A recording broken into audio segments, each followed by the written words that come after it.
কে হবেন দেশের পরবর্তী ক্রিকেট বোর্ড প্রেসিডেন্ট?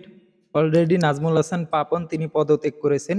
স্বৈরাচারী শাসক গোষ্ঠীর একজন ছিল cricket board president Nazmul Hossain Papon. তিনিও ক্রিকেট বোর্ডে স্বৈরা শাসন চালিয়েছেন এবং মা বাবার এবং নিজের রাজনৈতিক পাওয়ার খাটিয়ে ক্ষমতা খাটিয়ে তিনি দীর্ঘদিন স্বৈরা শাসন চালিয়েছেন বাংলাদেশ ক্রিকেট টিমে।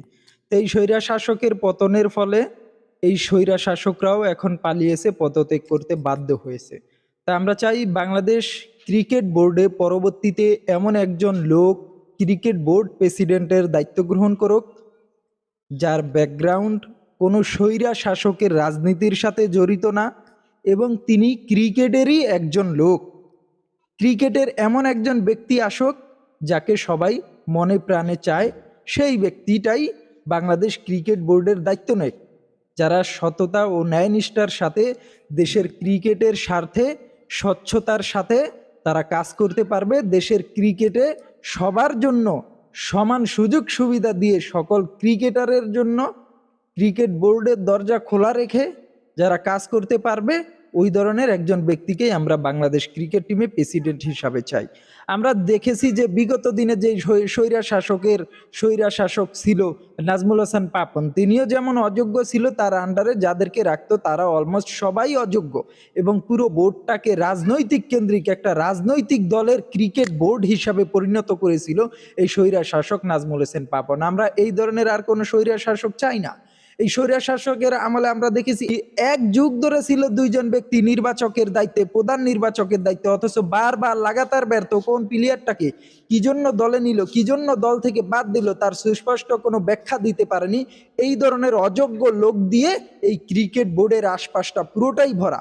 আমরা চাবো পরবর্তীতে যেই আসবে বাংলাদেশ ক্রিকেট টিম থেকে, বাংলাদেশ ক্রিকেট বোর্ড থেকে এই ধরনের অযোগ্য আগাছাগুলোকে ছাঁটাই করতে হবে।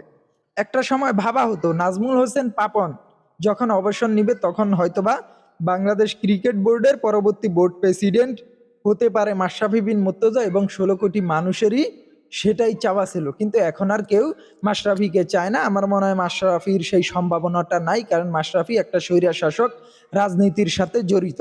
যদিও তিনি নিজে স্বৈরা শাসক না, তারপরও তিনি স্বৈরা শাসকের রাজনীতি করতে স্বৈরা শাসকের দলের একজন ব্যক্তি ছিল। সেই কারণে মাশরাফির এই ক্ষেত্রে আমি আসার তার কোনো সুযোগ দেখতেছি না। বর্তমান সবাই মাশরাফির ক্রিকেট বোর্ডের দায়িত্ব নেওয়ার তার কোনোই সুযোগ দেখতেছি না আমি। যদিও তিনি যতই আগ্রহ প্রকাশ করুক, তার কোনো সুযোগ এখানে আমি দেখছি না। এর পরবর্তীতে যারা আছে আমি বলি যেই আসুক, ক্রিকেটের ভিতর থেকে আসতে হবে।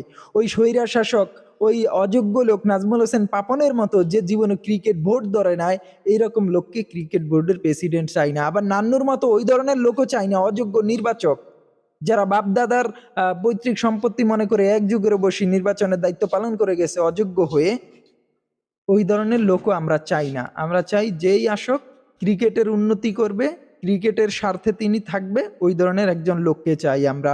দুর্নীতিগ্রস্ত পাপন বা অযোগ্য পাপনের মতো কোনো লোককে আমরা চাই না।